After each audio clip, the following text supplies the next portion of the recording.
Hello and welcome to all in this video. दोस्तों, इस video में हम साइंस की नेक्स्ट क्लास करेंगे जिसमें हम केमिस्ट्री के कुछ क्वेश्चन आंसर्स डिस्कस करेंगे। ठीक है दोस्तों, ये जो क्वेश्चन आंसर्स होंगे ये प्रीवियस जो वीडियो थी उसमें जो मैंने टॉपिक पढ़ाया था, आपको बताया था, ठीक है, उसी पर सारे एमसीक्यूज क्वेश्चन बेस्ड हैं। अगर आपने वो वीडियो नहीं देखा है पहले तो आप उसको देखें, फिर इन क्वेश्चन आंसर्स को अटैम्प्ट करें। ठीक है, क्योंकि वही उसी कॉन्सेप्ट पर बेस्ड हैं। एक और छोटी सी इन्फॉर्मेशन देना चाहता हूँ कि अगर यहाँ पे हमारा एक व्हाट्सएप ग्रुप भी है, अगर आप उस ग्रुप में ऐड होना चाहते हैं तो मैं यहाँ पे स्क्रीन में नंबर डाल रहा हूँ, आप उस पर मैसेज कर दें। ठीक है, सो आपको ग्रुप में ऐड कर दिया जाएगा। ठीक है, सो नेक्स्ट देखिए, फर्स्ट क्वेश्चन है इस वीडियो का, mention the value of N and L. ठीक है, mention the value of N and L corresponding to the following orbitals. यहाँ पे हमें एन एंड एल की वैल्यू बतानी है। ठीक है, मैंने वीडियो में बताया था पिछली में, एन जो होता है वो होता है प्रिंसिपल क्वांटम नंबर। ठीक है, ये होता है प्रिंसिपल क्वांटम नंबर, है ना। और एल जो होता है ये होता है एजीमुथल क्वांटम नंबर। ठीक है, ये होता है एजीमुथल क्वांटम नंबर। ठीक है, एजीमुथल क्वांटम नंबर। सो 1s की बात आई, सो 1s में जैसे स्टार्टिंग में 1 लिखा हुआ है तो ये होता है प्रिंसिपल क्वांटम नंबर। सो ये n की वैल्यू होती है, सो यहाँ पे n जो है वो 1 के इक्वल है। आपको बता दूं s के लिए, ठीक है, यहाँ पे मैं अलग से लिखता हूँ, जो l की वैल्यूज़ होती है ना वो s के लिए होती है 0, ठीक है, p के लिए होती है 1, d के लिए होती है 2 एंड f के लिए होती है कितनी, 3। ठीक है, ये प्रीवियस वीडियो में मैंने आपको बताया था, आप प्रीवियस वीडियो को देखें, आपको इजीली ये समझ आ जाएंगी चीज़ें। ठीक है, क्यों होती हैं ऐसी। सो यहाँ पे s के लिए l की वैल्यू कितनी आ जाएगी, फिर 0 आ जाएगी। ठीक है, 2p के लिए चेक करें तो यहाँ पे n की जो वैल्यू आएगी वो 2 आएगी एंड l की जो वैल्यू आएगी वो आएगी p के लिए 1 आएगी। ठीक है, 4f के लिए चेक करें तो n की वैल्यू कितनी आएगी, यहाँ पर n की वैल्यू 4 आएगी एंड l की वैल्यू कितनी आएगी, ये आएगी 3 आएगी। ठीक है, 3d के लिए चेक करें तो यहाँ पे n की वैल्यू आएगी कितनी, 3 एंड l के लिए कितनी आएगी, ये आएगी 2 आएगी। ठीक है, सो ऐसे इन वैल्यूज़ को लिखते हैं। ठीक है, सो ये फर्स्ट क्वेश्चन था। नेक्स्ट देखते हैं, नेक्स्ट है सेकंड क्वेश्चन। ठीक है, an electron is present in 4f subshell, right the possible values of for all the quantum numbers. ठीक है, यहाँ पर जितने भी क्वांटम नंबर्स होते हैं, ठीक है, 4 क्वांटम नंबर्स होते हैं, उनकी वैल्यूज़ लिखनी है 4f के लिए। ठीक है, 4f आपको गिवन है। तो सबसे पहले आता है प्रिंसिपल क्वांटम नंबर। सो मैंने आपको अभी बताया कि जो आगे लिखी हुई थी नंबर, ठीक है, न्यूमेरिकल वैल्यू जो लिखी हुई है, यहाँ पे 4 लिखा हुआ है तो n की वैल्यू 4 आएगी, ये हो गया प्रिंसिपल क्वांटम नंबर। ठीक है, ये हो गया आपका प्रिंसिपल क्वांटम नंबर, है ना। ये होता है शेल के लिए, एनर्जी शेल के लिए रिप्रेजेंट होता है प्रिंसिपल क्वांटम नंबर। ठीक है, सो फोर्थ एनर्जी शेल में प्रेजेंट है ये ऑर्बिटल। ठीक है, फोर्थ एनर्जी शेल के लिए रिप्रेजेंट है ये ऑर्बिटल। उसके बाद आती है एजीमुथल क्वांटम नंबर, एल से डिनोट करते हैं इसको, और एफ के लिए इसकी वैल्यू होती है, मैंने प्रीवियस क्वेश्चन में भी बताया आपको कि एफ के लिए एल की वैल्यू जो होती है वो होती है 3 होती है। ठीक है, ये है आपका एजीमुथल क्वांटम नंबर। और ये एजीमुथल क्वांटम नंबर किसके लिए, किसको रिप्रेजेंट करता है, ये करता है एनर्जी सब शेल के लिए। ठीक है, प्रिंसिपल शेल के लिए, एनर्जी शेल के लिए, और azimuthal quantum number energy subshell के लिए। उसके बाद आता है magnetic quantum number. Magnetic quantum number के लिए जो एफ की वैल्यूज़ होती हैं वो होती हैं -3, -2, -1, 0, 1, 2 एंड 3। ठीक है, ये होती हैं। नेक्स्ट फोर्थ आता है स्पिन क्वांटम नंबर। सो इसकी तो 2 वैल्यू होती हैं, क्योंकि इलेक्ट्रॉन की रोटेशन की बात होती है तो ये होती है +½ एंड -½ ठीक है, सो ये 4 वैल्यू होती हैं क्वांटम नंबर्स की, ये किसी भी ऑर्बिटल के लिए। जैसे यहाँ पे हमने 4f के लिए लिखा, आप किसी भी ऑर्बिटल के लिए लिख सकते हैं ऐसे। ठीक है, क्योंकि और ये अगर आपने जानना है कि कैसे लिखेंगे तो प्रीवियस वीडियो देखें, वहाँ पर मैंने सब कुछ बताया है कि कैसे हम ऑर्बिटल्स के लिए इन वैल्यूज़ को लिखते हैं। ठीक है, नेक्स्ट क्वेश्चन है using SPDF notations describe the orbital with the following quantum numbers. यहाँ पे n की वैल्यू है 4 एंड l की वैल्यू है 2, तो आपने SPDF नोटेशंस का यूज़ करके ऑर्बिटल को लिखना है। सो 4 लिखा है तो सबसे पहले 4 आएगा प्रिंसिपल क्वांटम नंबर। ठीक है, n की वैल्यू 4 है, l की वैल्यू 2 है, तो l की वैल्यू 2 मतलब सब शेल जो है वो 2 है वैल्यू, तो ये आती है d के लिए। ठीक है, सो ये आ जाएगा 4d। सो इन नोटेशन से बनेगा, ये जो वैल्यूज़ दी हैं इनका यूज़ करके और नोटेशंस का यूज़ करके ये जो ऑर्बिटल बनेगा वो होगा 4d ऑर्बिटल। ठीक है, ऐसे ही अगर आपके पास अलग से कोई वैल्यूज़ दी होंगी तो उसके लिए भी आप ऑर्बिटल को लिख सकते हैं। नेक्स्ट क्वेश्चन है fourth question, hertz is the unit of, hertz जो होती है वो किसकी यूनिट होती है, आंगस्ट्रॉन की, ठीक है, वेवलेंथ की, वेलोसिटी की या फ्रीक्वेंसी की, ठीक है। आपने इसमें बताना है कि हर्ट्ज जो होती है वो किसकी यूनिट होती है। सो इसका राइट आंसर है फ्रीक्वेंसी, ठीक है, ये होती है फ्रीक्वेंसी की यूनिट, ठीक है। वेवलेंथ की बात करें तो वेवलेंथ जो होती है ना वो डिस्टेंस में एक्चुअली लेंथ मेज़र करते हैं हम, ठीक है। तो लेंथ जो होती है वो सेंटीमीटर मिलीमीटर है ना, एंगस्ट्रॉम जो है वो भी किसकी यूनिट है, वेवलेंथ की यूनिट है ना। फ्रीक्वेंसी की बात करें तो वेलोसिटी की बात करें तो वेलोसिटी होती है मीटर पर सेकंड इनवर्स, ठीक है, इसमें मेज़र करते हैं वेलोसिटी को। फ्रीक्वेंसी की बात करें तो ये मेज़र होती है हर्ट्ज में या फिर सेकंड इनवर्स में, ठीक है। ये दो यूनिट्स हर्ट्ज फ्रीक्वेंसी के लिए यूज़ होती हैं, फर्स्ट है हर्ट्ज एंड सेकंड है सेकंड इनवर्स, ठीक है। सो ये है हर्ट्ज की फ्रीक्वेंसी की यूनिट्स हर्ट्ज, ठीक है।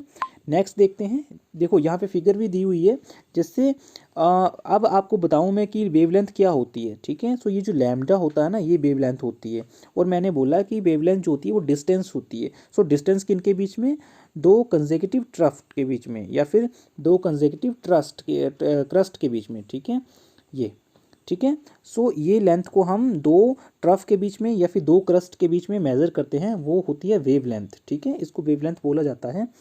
फ्रीक्वेंसी की बात करें तो दोस्तों फ्रीक्वेंसी जो होती है ना एक साइकिल, एक कंप्लीट साइकिल, ये जो कंप्लीट साइकिल है ना, तो ऐसी साइकिल 1 सेकंड में कितनी बनेगी, ठीक है, 1 सेकंड में कितनी साइकिल बनेगी, number of cycles in 1 second, उसको बोला जाता है फ्रीक्वेंसी, ठीक है, ये होती है फ्रीक्वेंसी, ठीक है। ये देखो यहाँ पे थर्ड टर्म एक और दी है जिसको बोला गया है एम्पलीट्यूड, ठीक है। सो एम्पलीट्यूड क्या होता है, ये होता है हाइट ऑफ द क्रस्ट या फिर हाइट ऑफ द ट्रफ, है ना, उसको बोलते हैं एम्पलीट्यूड, ठीक है। सो ये तीन चीज़ें इंपॉर्टेंट हैं इस फ्रीक्वेंसी टेबल में, ठीक है। नेक्स्ट है wave theory was given by, wave theory किसने दी थी, सी ह्यूजन ने, अल्बर्ट आइंस्टीन ने, आइजैक न्यूटन ने या फिर मैक्स प्लैंक ने। सो इसका राइट आंसर जो रहेगा वो रहेगा सी ह्यूजन ने, ठीक है, सी ह्यूजन ने वेव थ्योरी दी थी। अल्बर्ट आइंस्टीन की बात करें तो इन्होंने रिलेटिविटी वाली थ्योरी दी थी, ठीक है, रिलेटिविटी वाली थ्योरी, ठीक है। और साथ में एक और चीज़ इन्होंने दी थी, वो थी फोटो इलेक्ट्रिक इफेक्ट, ठीक है, फोटो इलेक्ट्रिक इफेक्ट जो है वो भी आइंस्टीन ने दिया था, है ना। और E is equal to mc², वो भी इन्होंने ही एक्सप्रेशन दिया था। आइजैक न्यूटन की बात करें तो इन्होंने लॉ ऑफ ग्रेविटेशन दिया था, और साथ में लॉज ऑफ मोशन दिए थे, ठीक है, gravitation and laws of motion, ठीक है, ये दिए थे laws of motions. Max Planck की बात करें तो इन्होंने प्लैंक क्वांटम थ्योरी दी थी, ठीक है। सो ये इन चारों साइंटिस्ट की डिस्कवरी हैं, इन्वेंशंस हैं, ठीक है। नेक्स्ट क्वेश्चन है बिच कलर स्कैटर्ड लीस्ट, कौन सा कलर जो है वो लीस्ट स्कैटर्ड होता है, red colour, orange colour, green colour या फिर ब्लू कलर, ठीक है। सो आपने बताना है कि कौन सा कलर लीस्ट स्कैटर्ड करता है। सो इसका राइट आंसर जो होगा वो होगा रेड कलर, ठीक है, रेड कलर जो है वो लीस्ट स्कैटर्ड होता है। अब मैं आपको एक बात बताता हूँ कि जो कलर लीस्ट स्कैटर्ड होता है ना वो मैक्सिमम डिस्टेंस ट्रैवल करता है, ठीक है, जो स्कैटर्ड लीस्ट करता है, ठीक है, इसमें स्कैटरिंग जो होती है वो लीस्ट होती है, ठीक है, ये लीस्ट होती है। जो लीस्ट स्कैटर्ड करता है उसकी वेवलेंथ क्या होती है, वेवलेंथ लार्जर होती है, ठीक है, वेवलेंथ ज़्यादा होती है। अगर वेवलेंथ ज़्यादा होगी तो वो क्या करेगा, ट्रैवल मोर डिस्टेंस, ठीक है, ट्रैवल मैक्सिमम डिस्टेंस, तो वो मैक्सिमम डिस्टेंस ट्रैवल करता है ना। तभी तो इसका यूज़, रेड कलर का यूज़ जो होता है ना वो सिग्नल्स में किया जाता है, ठीक है, या फिर डेंजरस लाइट्स में किया जाता है ना, और डेंजरस साइन में भी रेड कलर का यूज़ किया जाता है। क्यों, क्योंकि स्कैटर्ड लीस्ट करता है, ठीक है, बहुत कम स्कैटर्ड करेगा, है ना, तो कम स्कैटर्ड करेगा तो ये मैक्सिमम ट्रैवल करेगा, है ना, तो हमें दूर से भी रेड कलर की पहचान हो जाएगी, है ना। ब्लू कलर की कंपैरिजन, इसकी कंपैरिजन में ब्लू कलर की बात करें तो ब्लू कलर जो होता है वो लीस्ट स्कैटर्ड करता है ना, सॉरी मोस्ट स्कैटर्ड करता है, सबसे ज़्यादा स्कैटर्ड करेगा ब्लू कलर, है ना, ब्लू कलर सबसे ज़्यादा स्कैटर्ड करता है, तभी तो ये हमें दूर से दिखाई नहीं देगा, ठीक है। सो ज़्यादा ये डिस्टेंस ट्रैवल नहीं करेगा, सो इसका रेड कलर का ऑपोजिट ये कलर हो जाएगा, है ना। सो ये है इन तीन चीज़ें जिसका यहाँ पे हमने देखा। अब इनसे एप्लीकेशंस भी बनती हैं कि सनसेट और सनराइज़ के टाइम हमें जो हमें वहाँ पे क्लाउड्स होते हैं वो रेड कलर की क्यों दिखाई दिए जाते हैं, ठीक है। सो उसका भी रीज़न जो है वो कलर स्कैटरिंग का है, ठीक है, क्योंकि रेड कलर जो है वो लीस्ट स्कैटर्ड करता है, तो इन्वायरमेंट में जो भी पोल्यूटेंट पार्टिकल्स या वेपर पार्टिकल्स प्रेजेंट होते हैं उनसे लीस्ट स्कैटर्ड होता है, तो वो हमें मैक्सिमम जो है वो डिस्टेंस ट्रैवल करता है, तभी हमें जो है वो रेड कलर का दिखाई देता है एज़ कम्पेयर टू दिस जो रेड ब्लू कलर है या फिर अदर कलर हैं वो स्कैटर्ड ज़्यादा कर जाते हैं, ठीक है, तो वो हमें कम दिखाई देते हैं, ठीक है। नेक्स्ट क्वेश्चन की बात करें तो यहाँ पे ये इसका टेबल भी दिया हुआ है, आप इसको भी देख सकते हैं, ठीक है। जैसे वेवलेंथ की बात करें तो ये देखो लैम्डा दिया है ना, तो ये वेवलेंथ्स हैं इन कलर्स की, वॉयलेट की और रेड की, है ना। तो वेवलेंथ यहाँ पे देखो ज़्यादा है, यहाँ पे कम है ना। सो जिसकी वेवलेंथ ज़्यादा होगी उसका जिसकी वेवलेंथ ज़्यादा होगी वो ज़्यादा डिस्टेंस ट्रैवल करेगा और लीस्ट स्कैटर्ड होगा वो, ठीक है। और इसके कंपैरिजन में फ्रीक्वेंसी की बात करें तो जिसकी वेवलेंथ ज़्यादा होगी उसकी फ्रीक्वेंसी क्या होगी, कम होगी, ठीक है, तो ये फ्रीक्वेंसी कम होगी। यहाँ पे वॉयलेट कलर के केस में यहाँ पे वेवलेंथ कम है तो फ्रीक्वेंसी क्या होगी, फ्रीक्वेंसी ज़्यादा होगी, ठीक है, फ्रीक्वेंसी यहाँ पर ज़्यादा है as compare to red colour, ठीक है। और यहाँ पे रेड कलर जो है वो लीस्ट स्कैटर्ड होता है एंड वॉयलेट या ब्लू कलर जो है वो मैक्सिमम स्कैटर्ड होते हैं, ठीक है। नेक्स्ट है the electron are identified for the quantum numbers and L, जहाँ पे वैल्यूज़ डिफरेंट गिवन है, ठीक है, फर्स्ट सेकंड थर्ड में फोर्थ में, ठीक है। आपने बताना है can be placed in order of increasing energy from the lowest the highest as, ठीक है, टू हाईएस्ट एज। यहाँ पे हमें बताना है कि इनसे जो ऑर्बिटल बनेंगे तो कौन से ऑर्बिटल में कितनी एनर्जी प्रेजेंट होगी, या फिर उनको अगर जब हम इंक्रीजिंग ऑर्डर में रखेंगे तो ऑर्डर कैसे बनेगा, ठीक है। सो दोस्तों इस क्वेश्चन को हम करेंगे, एक रूल होता है वोहर वरी रूल, है ना, वोहर वरी रूल, है ना। वो रूल क्या बोलता है कि जब भी आपको ऐसा केस दिया हो तो आपने काउंट करना है n+l, है ना, n+l की वैल्यू काउंट करनी है, ठीक है, ये बोहर वरी रूल है। इससे आपने चेक करना है कि ऑर्बिटल की जो एनर्जी लेवल है वो कितना है, ठीक है, कौन सा एनर्जी है जो एनर्जी लेवल किस ऑर्बिटल का वो कम है किसका ज़्यादा है, ठीक है। तो इसको काउंट कैसे करेंगे, जैसे फर्स्ट में देखो, फर्स्ट में दिया हुआ है, फर्स्ट वाले में दिया हुआ है n4 है और l कितना है 1 है, ठीक है, तो इसमें वैल्यू कितनी आ जाएगी, ये आ जाएगी 5, ठीक है, ये कितनी आ जाएगी 5। इसको बता देता हूँ मैं, ठीक है। सेकंड देखें तो सेकंड वाले में दिया है n की वैल्यू दी हुई है कितनी, n की वैल्यू है 4 और l की वैल्यू कितनी है 0, तो ये कितना आ जाएगा 4, ठीक है। थर्ड वाले में n की वैल्यू है 3 और l की वैल्यू कितनी है 2, तो ये आ जाएगा कितना 5, ठीक है। फोर्थ वाले में n की वैल्यू है 3 और l की वैल्यू है 1, तो ये आ जाएगा कितना 4, ठीक है। अब आप एक चीज़ देखें, फर्स्ट और थर्ड की तो वैल्यू सेम है ना, और साथ में बात करें तो फोर्थ और सेकंड की वैल्यू भी सेम है ना, वोहर वरी रूल के अकॉर्डिंग तो इन दोनों की वैल्यू सेम आ रही है और फर्स्ट और थर्ड की वैल्यू भी सेम आ रही है। तो हम कैसे डिस्टिंग्विश करें, सेपरेट करें कि फर्स्ट की एनर्जी ज़्यादा होगी या थर्ड की ज़्यादा होगी, या फिर सेकंड की ज़्यादा होगी या फोर्थ की ज़्यादा होगी, ठीक है।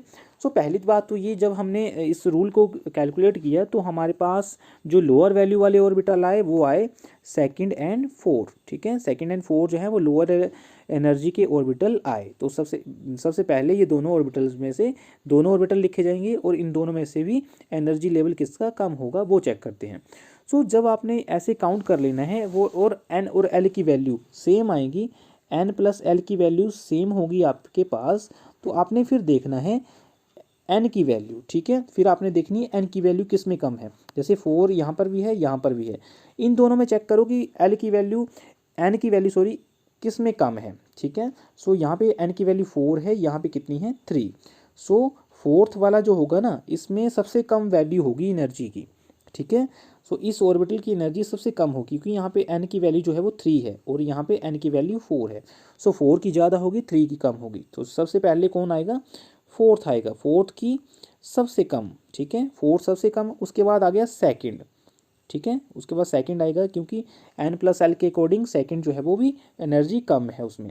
अब जैसे 5, अब जैसे नेक्स्ट है 5 और अब जैसे नेक्स्ट है थर्ड और थर्ड और फर्स्ट वाला, इसमें 5 है दोनों में, तो यहाँ पे भी n की वैल्यू कैलकुलेट करो। सो थर्ड में आप देख रहे हो कि n की वैल्यू जो है वो 3 है, तो थर्ड वाला जो है वो इसके बाद आएगा, ठीक है। सो ये जो बन जाएगा एक्चुअल में, तो ये बन जाएगा क्या, ये बन जाएगा फोर्थ पहले आएगा, तो फर्स्ट में फोर्थ है, उसके बाद सेकंड आएगा तो यहाँ पे सेकंड आ रहा है, उसके बाद थर्ड आएगा तो थर्ड आ रहा है, और लास्ट में बचा जो फर्स्ट आएगा। तो ऐसे हम ऑर्बिटल्स की एनर्जी लेवल को काउंट करते हैं कि कौन से ऑर्बिटल की एनर्जी कम होगी, कौन से की ज़्यादा होगी, ठीक है। नेक्स्ट क्वेश्चन है the total quantum numbers of orbitals in a shell having principal quantum number n। तो इसमें बताना है कि टोटल नंबर ऑफ ऑर्बिटल्स बताने हैं जिसमें प्रिंसिपल क्वांटम नंबर n हो, ठीक है। सो ये फॉर्मूला होता है n स्क्वेयर का है, ठीक है। n स्क्वेयर से हम काउंट करते हैं ऑर्बिटल्स को, है ना, जिसमें प्रिंसिपल क्वांटम नंबर हमें गिवन होता है, ठीक है। सो ऐसे करते हैं इस क्वेश्चन से चेक। नेक्स्ट क्वेश्चन है which orbital has the highest energy among these, ठीक है। इनमें हमें चेक करना है कि किसकी एनर्जी लेवल ज़्यादा है, ठीक है। सो इसमें बोहर वरी रूल लगेगा, तो 4s में हम देख रहे हैं कि n की वैल्यू 4 है और l की वैल्यू कितनी है, ये है, इस s की वैल्यू होती है 0, ठीक है। सो ये आ जाएगी कितनी, 4 + 0, तो ये आ जाएगा कितना, 4, ठीक है, ये 4 आ जाएगी। 2p के लिए चेक करो तो n की वैल्यू यहाँ पर है 2 और p की वैल्यू कितनी है, ये है 1, ठीक है। सो ये बन जाएगा कितना, 2 + 1, तो ये आ जाएगा कितना, 3, है ना। नेक्स्ट है 3p, तो n की वैल्यू है यहाँ पर 3 एंड p की वैल्यू कितनी है 1, तो ये आ जाएगा कितना, 3 + 1, तो यह जाएगा कितना, 4, है ना। 4f में चेक करें तो n की वैल्यू यहाँ पर कितनी है 4 एंड f की वैल्यू कितनी आएगी, ये आएगी 3, तो यह जाएगा कितना, 4 + 3 7, ठीक है। सो इन चारों में अगर हम चेक करें तो 4f की जो वैल्यू होगी, 4f की जो एनर्जी होगा उस 4f ऑर्बिटल की वो ज़्यादा होगी, तो इस राइट आंसर होगा 4f, ठीक है। नेक्स्ट क्वेश्चन देखिए, for n = 3 and l = 2 the number of maximum electrons in the orbital is, ठीक है।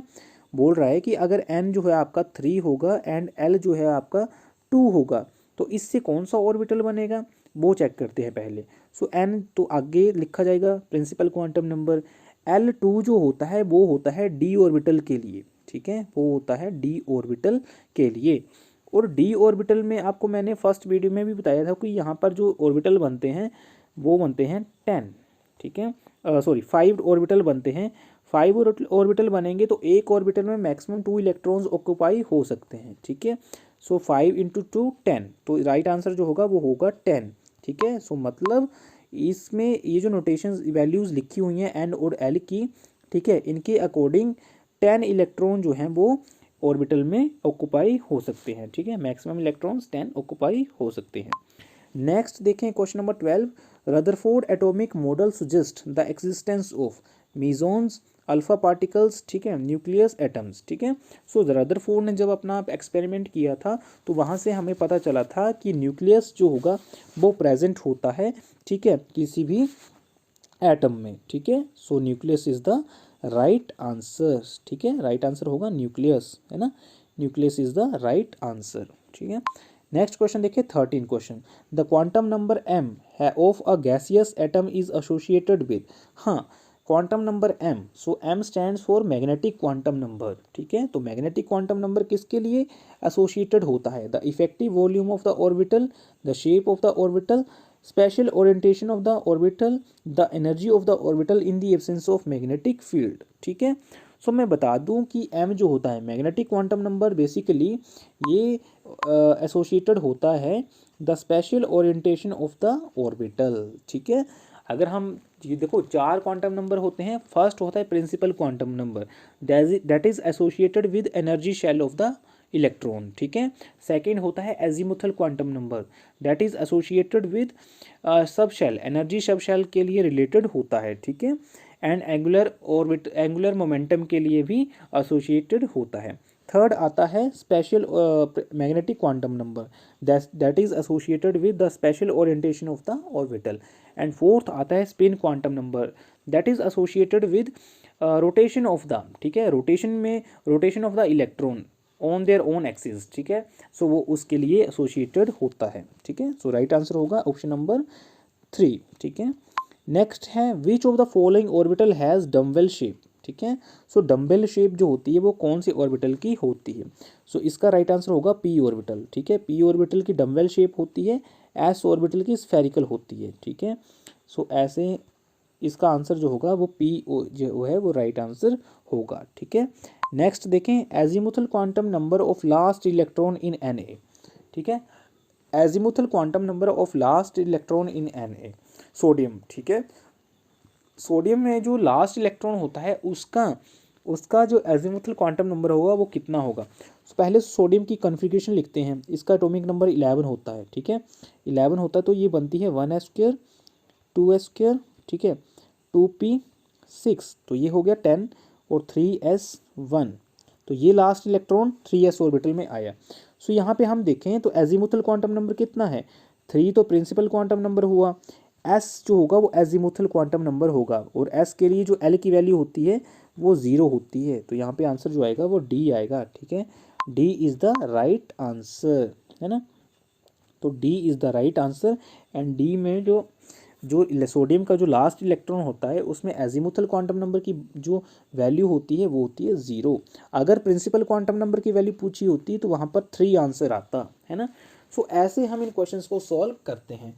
और आपको ये बता दूं कि मैं टैट में जो है ऐसे क्वेश्चंस पूछे जाते हैं केमिस्ट्री के, ठीक है। सो इस वीडियो को ढंग से पढ़ें, देखें, समझें, और लास्ट वीडियो जो मैंने पहले प्रीवियस वीडियो करवाई थी उसको भी ढंग से देखें, क्योंकि उसमें मैंने कंसेप्चुअल नॉलेज दिया था और उसी पे के बेस्ड पर ये सारे क्वेश्चन मैंने सॉल्व किए हैं, ठीक है। सो मिलते हैं नेक्स्ट वीडियो में, तब तक के लिए बाय बाय, थैंक यू।